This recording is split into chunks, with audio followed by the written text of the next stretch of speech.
شاہ صاحب ہاں جی اسلام آباد سے ذوالفقار صاحب، السلام علیکم۔ وعلیکم السلام۔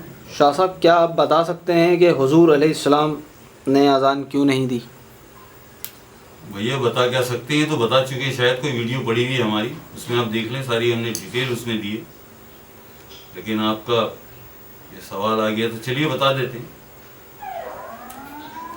حضور نے وہ اذان تو نہیں دی جو مسجد کے مینار سے دی جاتی ہے، جس کی آواز مسجد کے میناروں سے آتی ہے، ٹھیک ہے جی۔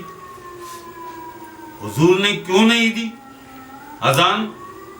حضور نے اذان اس لیے نہیں دی کہ اس اذان میں گواہی ہے، اشہد ان محمد الرسول اللہ، اور میں گواہی دیتا ہوں کہ محمد اللہ کے رسول ہیں، اس میں گواہی ہے، اور حضور اپنی ہی گواہی کیسے دیتے؟ بے شک بے شک۔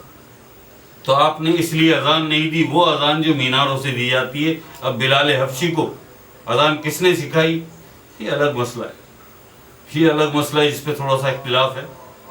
علماء محترم عالم جو ہمارے، وہ اس میں ان کا کہنا یہ کہ جبریل امین نے آ کر بلال حبشی رضی اللہ تعالیٰ عنہ کو اذان سکھائی، لیکن ہمارا کہنا یہ کہ آقا اسلام نے بلال حبشی کو اذان سکھائی، بے شک بے شک۔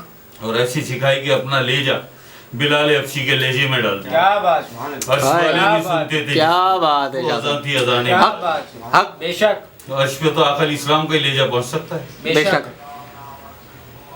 عرش والے بھی سنتے تھے، جس کو وہ اذان تھی، اذان بلالی۔